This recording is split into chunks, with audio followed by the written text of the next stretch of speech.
naturally, given all the products that are built in DeFi are all built through Ethereum and EVM and the ecosystem there, we wanted to naturally segue into that. And today we've released Ethereum-backed loans as a second collateral asset that users can borrow against. And we've seen increasing demand from our customers asking us, when can I borrow against my ETH? Like, when will you support ETH so I can actually get more liquidity? And even our users who've been borrowing against Bitcoin have requested the same so they can continue to access more liquidity from their assets.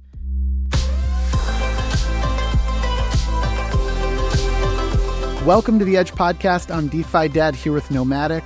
Today's show features Coinbase's newly unveiled product for ETH-backed loans. One theme we've been very excited to cover on the Edge Podcast centers around this DeFi mullet-based product. It's the idea that we can have access to the best DeFi-powered products through the lens of an exchange. Coinbase has been a trailblazer in this regard. And so over the past year, we have been able to watch the growth of BTC-backed loans through cbBTC-backed loans on Base. That product has grown to over $1 billion in loan originations. Now we are learning that Coinbase has finally made available ETH-backed loans. So I think what this really taps into is just the ability to stay long an asset you're bullish on and borrow against it. People have been doing this for many years with their homes. For many people, their home is their biggest asset and they want to borrow against that asset rather than have to sell their home. So what Coinbase is offering is just that ability. Don't sell your Bitcoin, don't sell your ETH, but borrow against it. And we talk about this kind of at length, like what this unlocks. And the parallels to people have been doing this in DeFi land for a long time, but it's just way more accessible for the mass market in this new kind of delivery form factor through Coinbase. When you consider all of the different use cases in DeFi, borrowing and lending have been, if not the most popular use case, one of the top use cases. The ability to be able to borrow against an asset like ETH is huge. It's a huge unlock. And it's something that, although you and I have benefited from this since, Aave launched and MakerDAO and other borrowing platforms like Morpho, I've struggled to explain how to take full advantage of that, to my friends who would hold any sort of crypto on an exchange. So now we have the top two digital assets in the world, both Bitcoin and ETH, as acceptable collaterals to be able to borrow against, but without all of the barriers that, normally required someone to set up a wallet and be able to transfer their assets from the exchange to that wallet and be able to know how to pay for gas and to know how to manage their private keys.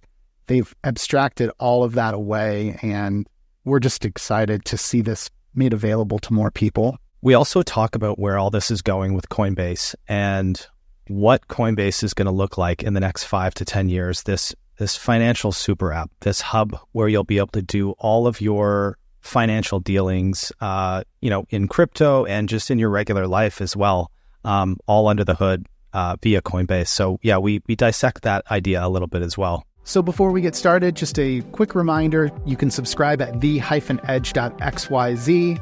That's the best place to subscribe to the Edge newsletter and to get real-time notifications for the Edge podcast anytime we release a new episode. You can also check out our link tree at edge_pod. That's the best place to subscribe to the Edge podcast on Spotify, Apple Podcasts, or YouTube. And then one last shout out to all of our sponsors that make the Edge podcast and the Edge newsletter possible. Sponsors like TOROS Finance and REDSTONE. Otherwise, we hope you enjoy the episode. Grow wealth exponentially. With TOROS leveraged tokens, when the market moves in your favor, your gains become parabolic. They're built to ride trends, auto-compounding profits. With TOROS, it's simple. Pick a vault, deposit, and your exposure is multiplied, maintained, and protected automatically against liquidations. TOROS reduces risk and keeps you in the market ready for the rebound. When markets dip, the vaults auto-adjust, softening losses and preserving your position. Just pick a token to multiply your returns. TOROS Finance, exponential gains with leveraged tokens. To learn more, go to toros.finance. REDSTONE is building the Oracle backbone to unlock real-world finance on-chain and next-gen DeFi. With modular gas-efficient feeds across over 110 chains, trusted by 170 clients, supporting over 1,300 assets, from value-accruing stablecoins, liquid staking and restaking tokens, to treasuries, private credit, and commodity tokens, REDSTONE delivers accurate real-time data where it matters most. The biggest platforms and protocols in DeFi today choose REDSTONE oracles, such as Athena, Securitize, BlackRock Biddle, Pendle, Spark, and Maple Finance. If you're building the future of finance on-chain, you need REDSTONE's leading modular blockchain oracle layer. To learn more, go to redstone.finance, and thanks to REDSTONE for supporting us here at the Edge Podcast and Edge Newsletter. Banks use your money to line the pockets of shareholders. Meanwhile, Solstice uses the same yield strategies to line your pockets. Introducing Yield Vault, Solana's best yield.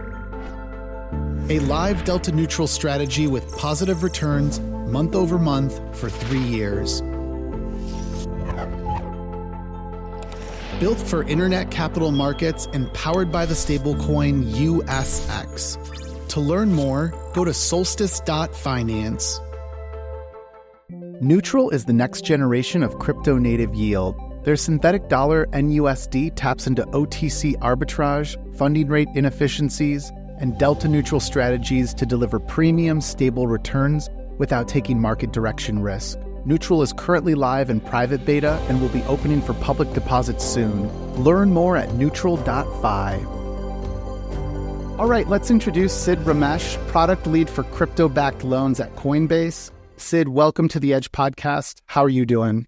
Thank you, DeFi Dad. Been a long-time fan of your work. I know we've chatted a long time, and thanks for having me. Really excited to dive into a number of different topics. Let's talk about the meme, the DeFi mullet. What does it mean? How does it describe the types of products that Coinbase is developing? DeFi mullet, in a nutshell, is effectively a trusted, easy-to-use front-end, which we all love and use today at Coinbase.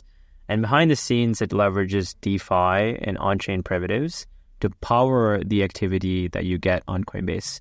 So you get all the benefits of a centralized surface that you can use day-to-day, like your app or website.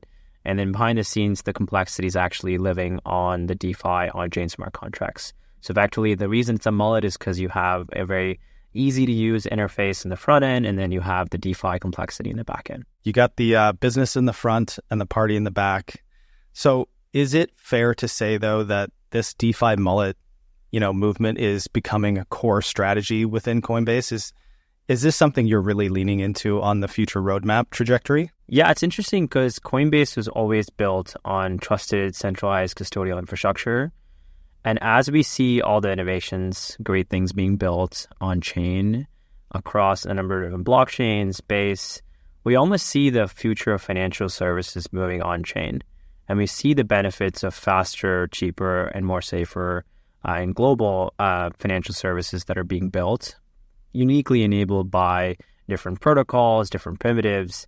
And we see the future where parts of Coinbase's financial services and features will start to increasingly move more on-chain, while we still have the benefits and simple user experience and trusted on-ramps for users to access DeFi in a safe and trusted manner.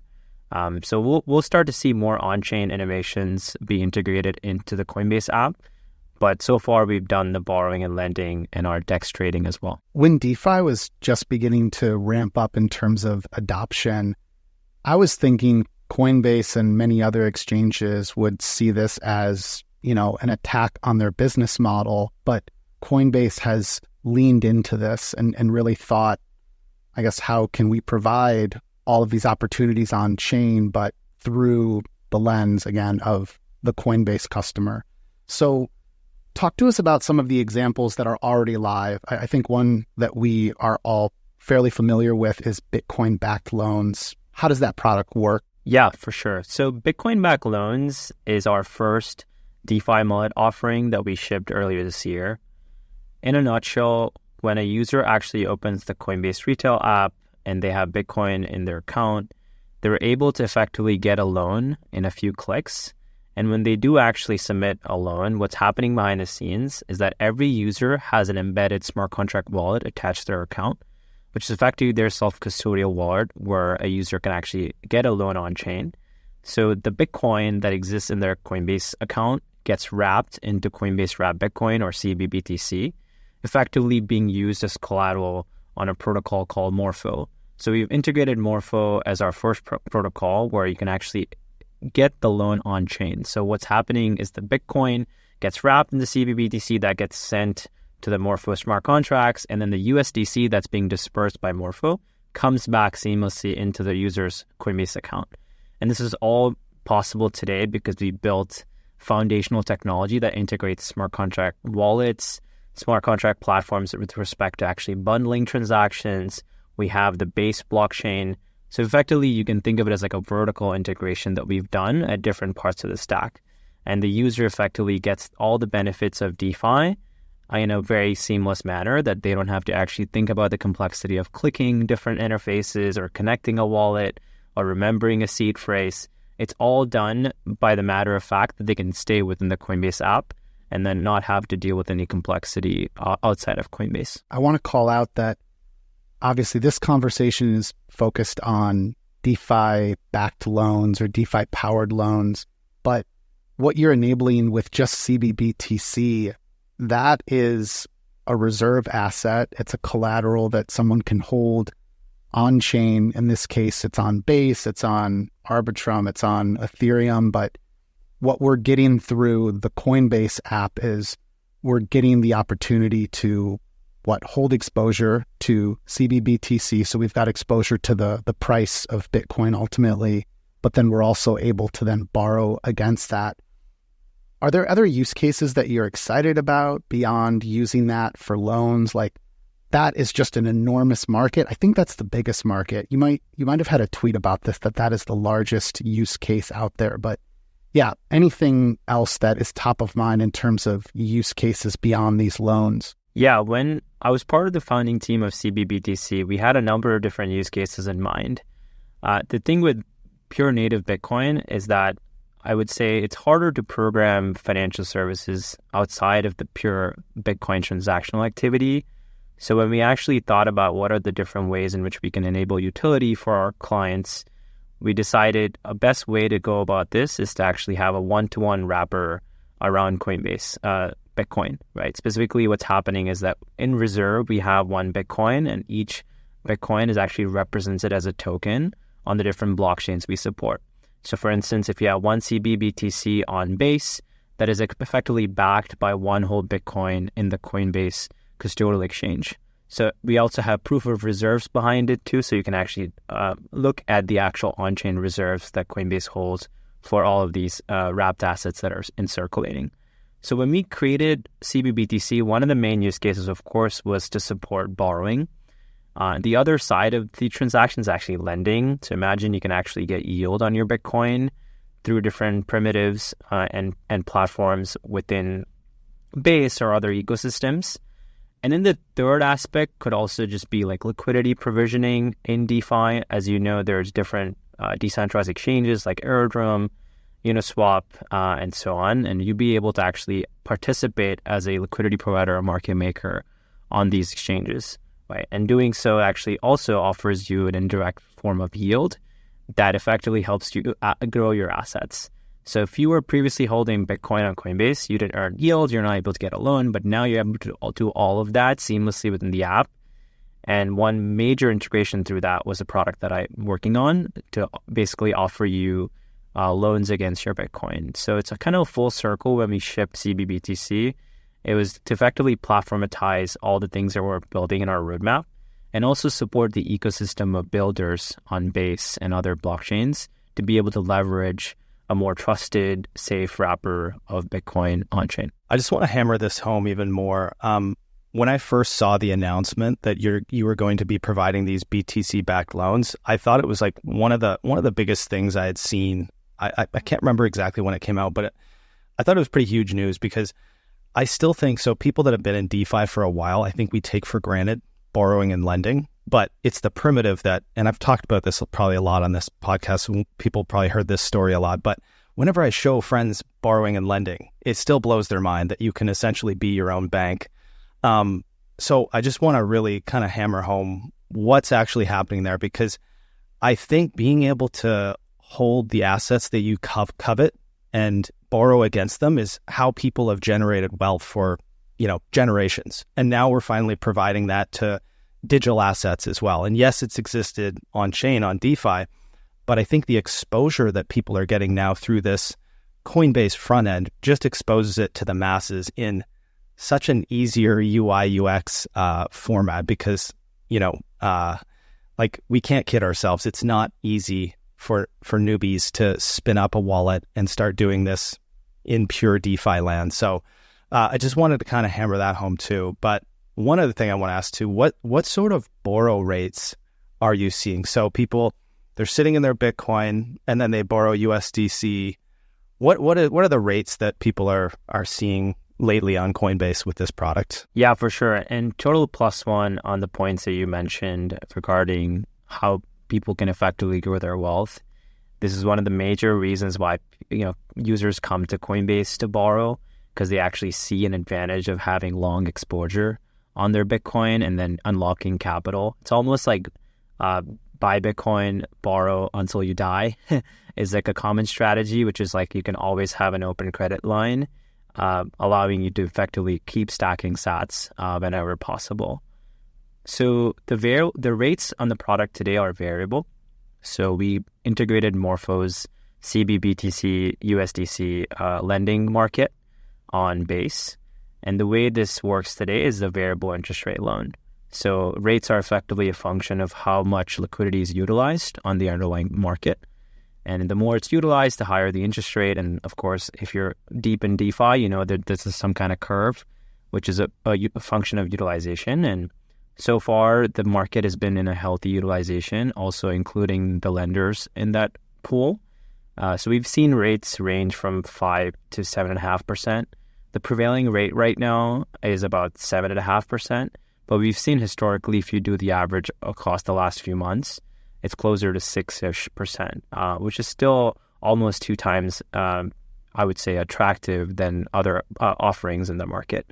And you can look at other centralized platforms as well. And we've effectively, through DeFi, been able to offer really attractive interest rates to our borrowers. One other point I think it's important for us to discuss is, how does the BTC-backed loans on-chain, on Base, through Coinbase, integrated through Morpho, how does this differ from the last cycle era of, borrowing products for Bitcoin? There were a bunch of different folks out there that created platforms. Those platforms since then have shut down, many of which ultimately failed. There's huge differences here to call out. What are those? Yeah, if you look to some of the previous credit cycles and failures of platforms where borrowers and lenders were affected across the industry, a lot of it is kind of the opaqueness and the lack of understanding of how some of these platforms operate and manage credit risk. And if you look at previous cycles where there's been failures of such platforms, DeFi actually held up super well in terms of like managing flash crashes or liquidation risks. And we've seen this countless times where effectively platforms actually make sure positions are unwound on DeFi before they're able to meet the demands of other creditors on their end. One of the reasons why we actually support on-chain and DeFi for this particular product is because the system is transparent, right? It's not opaque. You can actually see what the exposure of loans are in each market. You can see the risk. You can calculate what the overall, risk is in terms of relative to the market volatility. And the benefit of DeFi is very much so that, the risk is so evident that it's very hard to price in. It's very easy to price in when you actually look into future necessities or how lending will be constructed for even like other platforms like Coinbase integrating it. Given this benefit of transparency and risk management, This is a core differentiator for why we actually build on transparent financial platforms. And this actually benefits not only our users, but also benefits our own internal operations and risk management. This episode is brought to you by MANTLE, pioneering a revolutionary new category called blockchain for banking by bridging TradFi and Web3 into one unified stack. With ONCHAIN transactions, TradFi rail compatibility, and integrated DeFi features, MANTLE is reshaping how financial services work. Their flagship app UR lets users hold fiat and crypto all in one Swiss-backed account, making real-world finance usable on-chain. To learn more, go to ur.app and follow mantle_official on Twitter. KATANA is an opinionated blockchain. Its opinion is that for DeFi adoption, there are two key things we need: deep liquidity and high yield. To learn more, go to katana.network. As a DeFi investor, I turn to Maple for permissionless institutional quality yield in a single liquid asset, backed by over-collateralized loans. Maple's SYRUPUSDC and SYRUPUSDT are now supported as collateral for enhanced yields on major DeFi liquidity hubs such as Pendle, Fluid, Camino, Jupiter, Morpho, and soon Aave. To learn more about Maple, go to maple.finance. So Sid, I think this is a good time to get into the news of the day. Coinbase has launched ETH-Backed loans. What can you share about this new launch, this new product line? Yeah, that's a good question because we asked ourselves this summer, we've done Bitcoin, we've launched it, we've seen good success. And if you look at the data, we originated more than 1.2 billion in loans, some of the highest in the industry for consumer-backed loans in crypto. And with all the success that we've seen with that, we realized, obviously, Ethereum is the next biggest asset in terms of what we custody within Coinbase and outside in the industry. Naturally, given all the products that are built in DeFi are all built through Ethereum and EVM and the ecosystem there, we wanted to naturally segue into that. And today we've released Ethereum-backed loans as a second collateral asset that users can borrow against. And we've seen increasing demand from our customers asking us, when can I borrow against my ETH? Like, when will you support ETH so I can actually get more liquidity?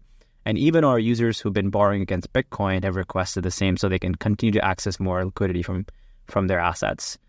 So we're very excited to roll out Ethereum-backed loans, and we expect almost similar levels of traction as Bitcoin, maybe not as high as we saw this year, but definitely to a similar magnitude over the next 3 to 6 months. And of course, the markets are a big function of that, but we were very excited to roll this out to our users. Sid, can you clarify the collateral that we're borrowing against with these ETH-backed loans on Base? Are we talking about ETH or WETH, or are we talking about the Coinbase LST cbETH? Yeah, so eventually we're going to have both of those assets. If you're not currently staked on Coinbase, you'd be able to borrow against wrapped Ether or WETH, as you pointed out. If you're already staked on Coinbase and you're earning yield perpetually, you should be able to borrow against that position and against your staked holdings, which is effectively the best way to accumulate more wealth, and that'll be powered by cbETH. Starting today, we're rolling out support for the unstaked wrapped Ether, regular Ether positions, and then we'll soon be rolling out support for borrowing against your staked Ethereum positions as well through cbETH. Super excited to have both of those in the mix, and ultimately we see benefits for each one of those variants, but we're excited to have both of those in the capability for someone to be able to borrow against. One thing I want to call out too, just with this arrangement, so myself, and I know DeFi Dad, we've been in these kind of borrowing against our asset positions for many years on chain, but it's definitely not lost on me, how scary that can be at times, essentially being your own bank. So I think one of the benefits this offers, and I know there's probably DeFi maximalists out there that are screaming when they hear something like this, but I think there's a lot of peace of mind, honestly, because one thing I even worry about personally is like succession planning. Like, what if something happened to me? Would my wife be able to find my private keys, which is just like, a rat's nest of hidden stuff that no sane person would ever be able to recreate or put together?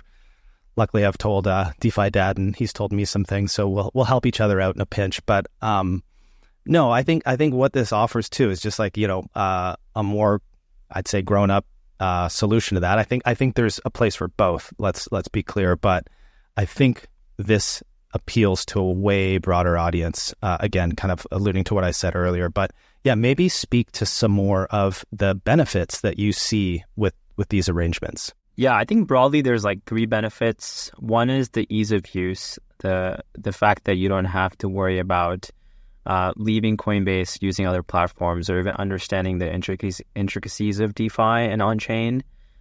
It's almost like you don't have to think about any of that. You still get all the benefits of it in the Coinbase app, but with a very simple user experience. And it does play a huge role as we reach the mass market, right? Within the US or other countries we expand to, user experience is something that we really value, and basically solves a lot of the headaches that people go through, especially when using crypto. The second benefit, of course, is the fact that you get really good economics from this transaction, just because it's a global pool of liquidity and lenders around the world are lending capital. So you effectively get economies of scale because the cost of capital is very attractive.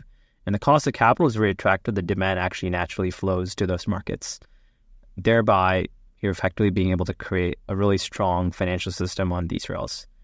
And then the third part is actually all the ancillary services that come with using Coinbase: tax reporting, transaction management, tracking, like basically like all your assets in one place, the convenience of managing your assets and loans and lending activity all within the Coinbase app for easy to access data, right? And by the time the tax year comes, you actually have statements that are issued for you as a user as well. So you have the full suite benefits from user experience, the convenience of having everything in one place, and also the transparent and economics of DeFi for your actual lending activity. In the past, when I've talked to friends about, opening up a DeFi loan on chain, there's just so much to, give them in terms of instruction, how to set up a wallet, how to on-ramp those funds, where do they get the collateral that they're going to use if they don't already have something like ETH or some sort of tokenized Bitcoin. And so with the BTC-backed loans using cbBTC, that was radical to me because there were so many steps involved in getting one of these wrapped versions of Bitcoin on chain. You had to know how to swap. You had to know how to use something like the REN bridge back in the day. But now that partnership that, a customer has, with Coinbase by using the platform, they have basically the ability then to wrap that Bitcoin themselves and then move it on chain and benefit from these types of services. And everything I just mentioned too is for the folks that were going to do this manually through these products, you're abstracting all of that away. So I still, am an advocate, maybe even a borderline maximalist of being a self-sovereign investor, but I have lived this trying to teach my friends about, using DeFi loans and, creating those on chain and managing them on chain. And at some point you realize not everyone is meant to have all this control. They just want the benefits of it. And I feel like what you're putting out there for the number 1 and the number 2 digital asset in the world, it's a watershed moment for creating more adoption.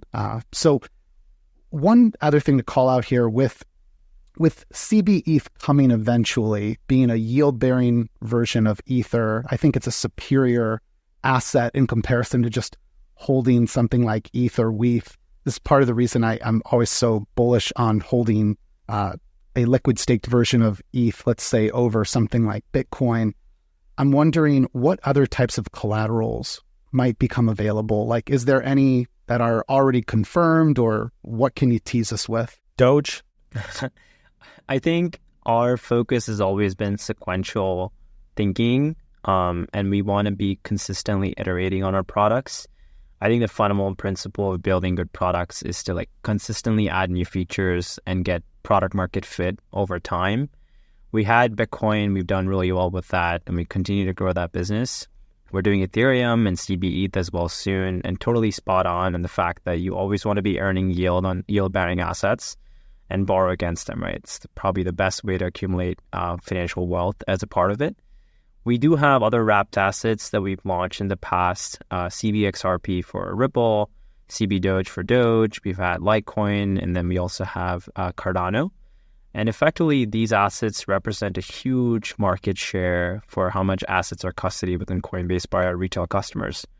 And effectively, a function of why we deploy these assets on chain is because we can eventually support them in all of our DeFi mullet offerings.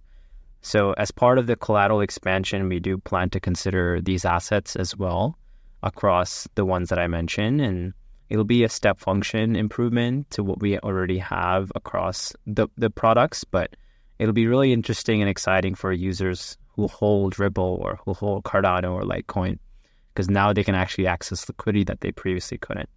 And it just doesn't stop there. Eventually, in the years coming, hopefully we can offer credit across many more assets, but we're starting first with a few, ranked almost by how much assets are custodied within Coinbase and also outside of Coinbase, that people will naturally bring their assets in order to borrow because of the feature. One thing that I want to ask too, Sid, so maybe for listeners, you can explain what are the risks if somebody opens one of these loans? Like, what type of security do they have that they know their funds are going to be safe, essentially? Yeah, definitely. And I think every product comes with its own risks and advantages, especially when you look at lending and borrowing per se. So some of the biggest risks involved, and we're mitigating a lot of that as we integrate these systems, is the smart contract risk.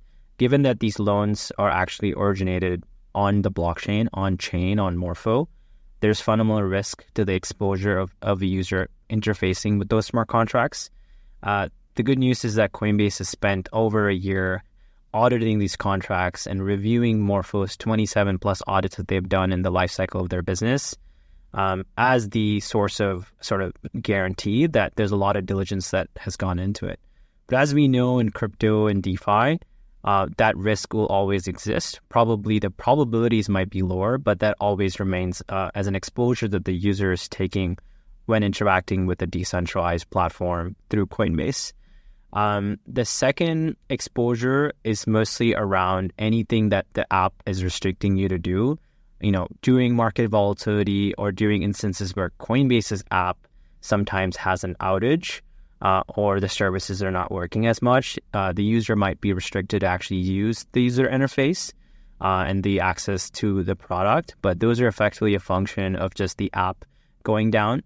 And we also built ways in which users can also eventually export their embedded wallets onto their own interface, into their own control. So those will also be mitigated over time. But those are the two broad risks involved. And for all the security things that I talked about, we've built really hardened systems both to detect and have strong guarantee of responding to potential vulnerabilities. And we have bug bounties for all of the smart contracts that we've written to support this product. And we also work with a number of law enforcement agencies and compliance agencies to be able to protect users in any scenario where there's a vulnerability or a hack. And hopefully in the future, we have stronger account protection or insurance products that we can build to effectively reduce that smart contract risk. And we're figuring out a number of different ways to do that as we continue building and maturing this product. But yeah, there are definitely risks involved, but we've been very hard at work to mitigate some of those risks and expose our users to the least amount of risk possible. For all that we're covering in terms of these Bitcoin and ETH-backed loans made available to Coinbase customers, these loans are powered by Base, which is an Ethereum L2. What goes into that thinking? Like, why does Coinbase build on Base and Ethereum L2? And what's the significance of that? Yeah, so Coinbase's Base is a blockchain that we've built and maintained as an Ethereum rollup. This is effectively where a lot of our builders, both in DeFi and otherwise, can build smart contract-based applications for the world. So effectively, you can imagine Coinbase's exchange today as a custodial product. But for the future of finance, if we want to bring the best tools available to Coinbase in the world, having a blockchain or having an open network where people can build and iterate and create financial utility, that's all possible through this blockchain that we've been building over the last year or so. And ultimately, the way we see it integrate into our core products are the best builders come to Base, and the best apps are built on Base, and the best financial services that we can expose to users are the ones that we can hook onto Base, right? So it's kind of like a circular flywheel of sorts of having Base as the backbone for a lot of our apps that we're building on top of. And we're super excited to continue integrating Base into a lot of our core Coinbase features. And the best part is that you can be a builder anywhere in the world today and deploy your applications on Base. Without the permission of Coinbase, you can just, literally write smart contracts and put up a UI and deploy your app. So we're very excited the fact that there's this whole flywheel, and the way we see it is that we integrate Base into all of our Coinbase products eventually. River is building a chain abstraction stablecoin system that connects assets, liquidity, and yield across multiple chains. Season 3 is live. Earn River points by using SAT-USD in DeFi such as Pendle, PancakeSwap, and Uniswap. Stake River points to accumulate more or convert points to River tokens whenever you like. To learn more, go to river.inc. Hey folks, I want to tell you about our sponsor Gearbox, the protocol that reimagines on-chain lending. With Gearbox, you can access 10x credit across DeFi or lend for passive yields with single asset deposits and no impermanent loss. Users can access leverage to margin trade, stake, farm, and more. To learn more about Gearbox, go to gearbox.fi. Puffer Institutional delivers secure, high-yield Ethereum staking built for institutions. With battle-tested security, granular access controls, and the ability to boost APY by securing multiple AVSs, Puffer gives institutions full control and optimized returns. Puffer is also behind the Unify-based rollup, aiming to transform Ethereum's future in a world where all L2s are working together. To learn more, go to institutional.puffer.fi. What sort of uptake has it been on the BTC loan side of things? Just generally curious if you're, excited with the momentum so far. Has it exceeded expectations? Where is this at in your mind of level of success so far, I'd say? I think an interesting relation is in equity markets, around 20% of assets are usually used for margin, of course, for trading purposes and other types of use cases. Coinbase's Bitcoin-backed loan program has already seen a lot of success. We originated $500 million in loans in the third quarter this year. In aggregate, since fully rolling out in April, we've been able to originate $1.2 billion in loans, just across around 20,000 lifetime users. I'd say most of our traffic has been a lot organic. We've seen a lot of demand from users who are typically high net worth, who have more than $100,000 or more in assets under management on Coinbase. And these users are effectively borrowing an average of $50,000 or more.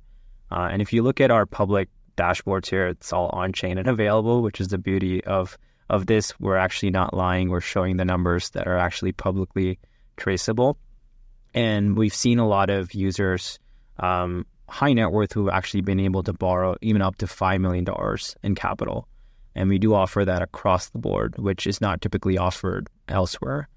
And we do see the success to continue, but right now it's all been organic, and the more partnerships that are coming along the way going to next year, we expect that to almost double or more. And we're super excited to consistently keep growing. With any product, as the product lead, you kind of want to see recurring growth happening consistently. And if you look at the charts, it's almost like more than linear here, and it's actually growing consistently week over week. So we've been able to see a lot of success there. And we're hoping to clock close to $600 million in loan originations in the fourth quarter, so this quarter. And then going to next year, we hope to originate a lot more from there. With Ethereum specifically, it's still to be seen. We do have a lot of assets on the platform that will be used to borrow. Probably not the same magnitude as Bitcoin, but we're very confident that the volume will originate based on the success and adoption of just the Bitcoin product. Have you been able to do any research or interviews with customers to better understand what are they using those Bitcoin-backed loans for? Is it a personal loan? Is it simply buy more Bitcoin? Anything that you can share? Yeah, for sure. I think the the product serves a lot of different use cases. And my job at Coinbase is to talk to a lot of our customers. Good or bad feedback, we always want to know why people are using it, how are they using it, and what we can improve. And going into a lot of these customer conversations, we've gathered a lot of insights. So more broadly, one of the main use cases is for investment purposes. So if you're actually investing in real estate, or if you're investing in other asset classes outside of Coinbase, that's a big common theme. And as part of that also are users who are borrowing against their Bitcoin to put down money for their down payments. We've actually seen users who want to take out a loan and not sell their crypto, because traditionally in a mortgage, it's very hard to have your crypto assets being recognized as collateral for it to be underwritten. So a lot of users are even like using this product as an over collateralized loan to funnel into their mortgage as well, and also commercial real estate. Another big part of our users are also using it for refinancing other forms of debt that are higher interest rate or different types of collateral. So if you have a personal loan or a credit card loan that's large in size, people are actually refinancing there for a crypto-backed loan. And we've seen a lot of users who've shared information about how they're refinancing their debt and how they will continue to do so. And the last segment is a lot of lifestyle expenses. For instance, myself, I have a loan open to actually pay off some of my bills so I can keep stacking crypto every month with my paycheck. And a lot of people are in similar camps. They probably borrow when they want to travel or take a large trip with their family. If they have a small expense like wanting to buy a car, or even like using it to finance their everyday spend, that's possible. And if you look at the complementary products we offer at Coinbase, now you have the Coinbase One credit card as well. So it all full circle allows people to even run their lifestyle on these Bitcoin-backed loans. And we probably will see the exact same thing happen with other forms of collateral. But largely, it's like those three use cases. Well, one's for investment purposes, the other is for refinancing debt, and the third is, of course, like around lifestyle expenses. But yeah, we see a whole gamut of things. But as we talk to some of these high net worth customers, a lot of them ultimately care about having these loans open for a long time because they see the upside potential of Bitcoin, and they don't want to sell it effectively to get liquidity. One of the benefits we might have not called out here is just the fact that there's no payment schedule.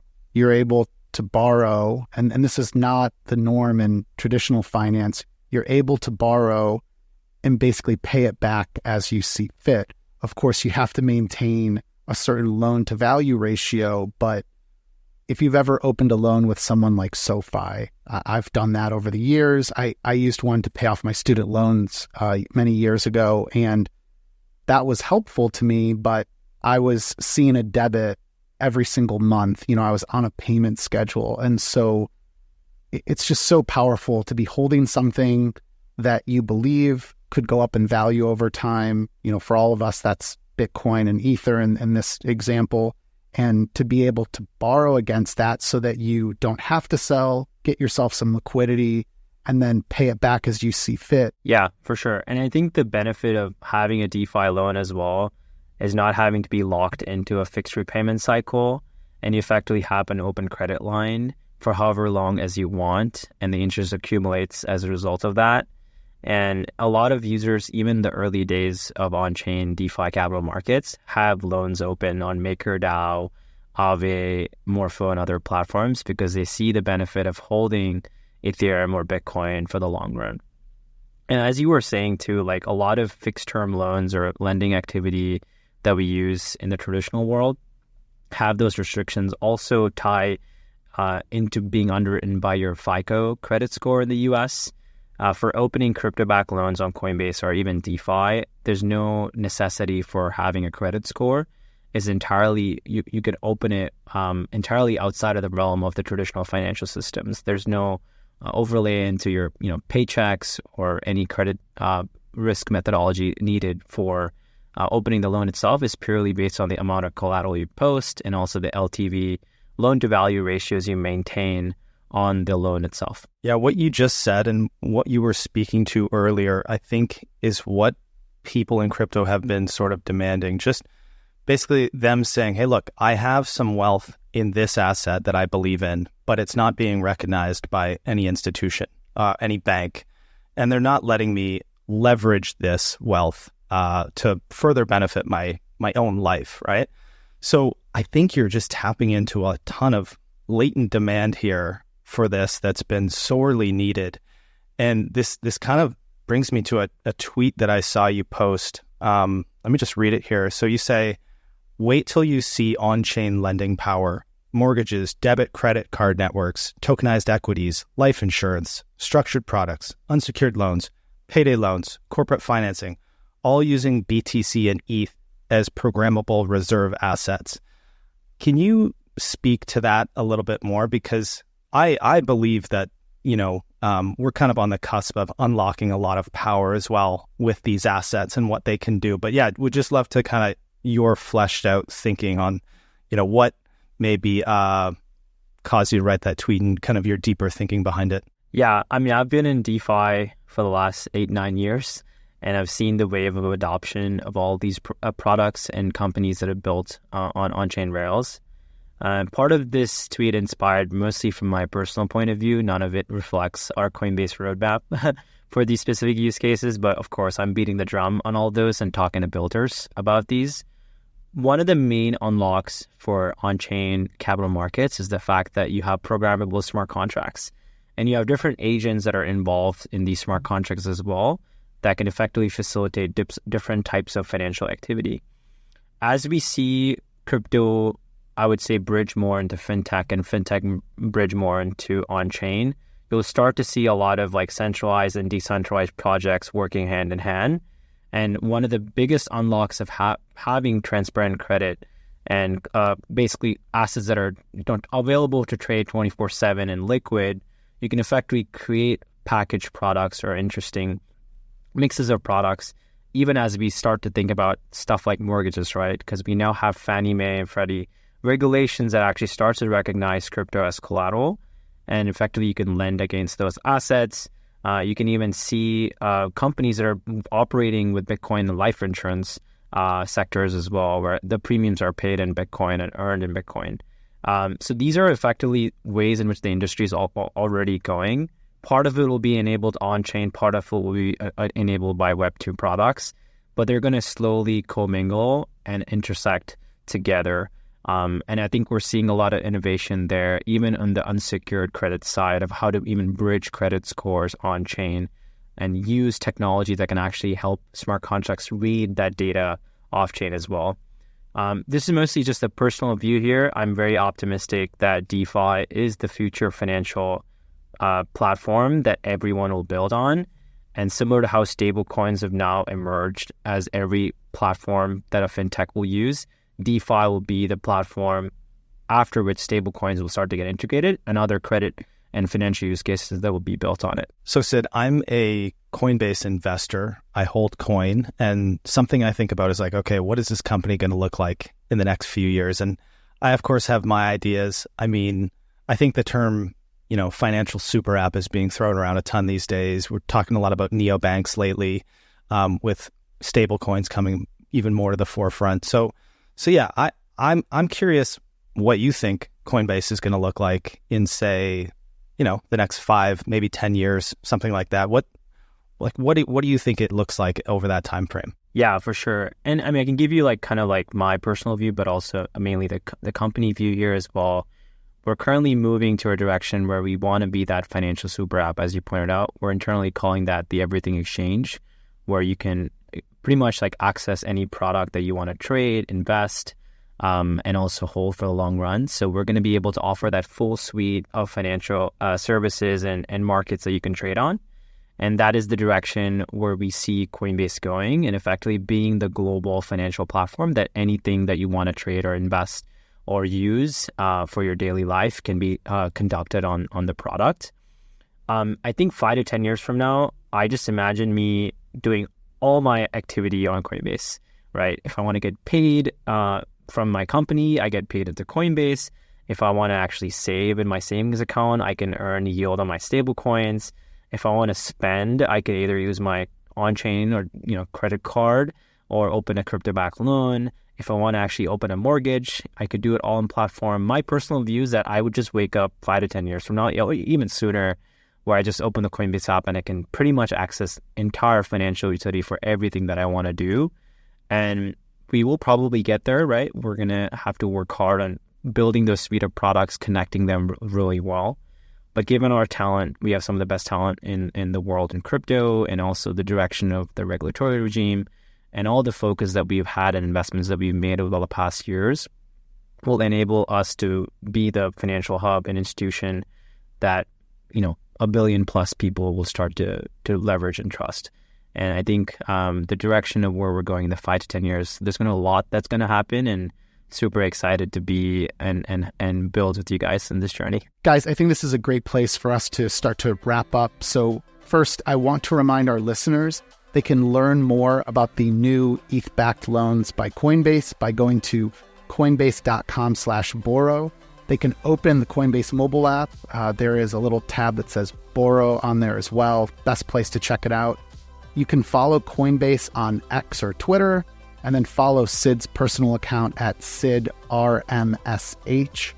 Sid, so great to be able to talk through all of the exciting developments here with this new product. Keep up the great work, and I want to give you the final word before we go. Yeah, thank you. This is a great conversation, and I think it sets a stage for what's possible with DeFi, and I hope the listeners understand that Coinbase really is looking forward to bringing more on-chain technology into our platform, and I'm very open to all feedback with our borrowing product. If you're a user or not a user, thinking of using it or have issues with it, you can find me on Twitter and send me a note. More than happy to assist and share your comments internally as well. But thank you, DeFi Dad and Matic, for having me. Looking forward to many more of those, and excited to keep jamming with y'all. Thanks everyone for tuning in. To stay up to date with future episodes, plus get expert tips, strategies, and exclusive content, subscribe to our free newsletter at the-edge.xyz.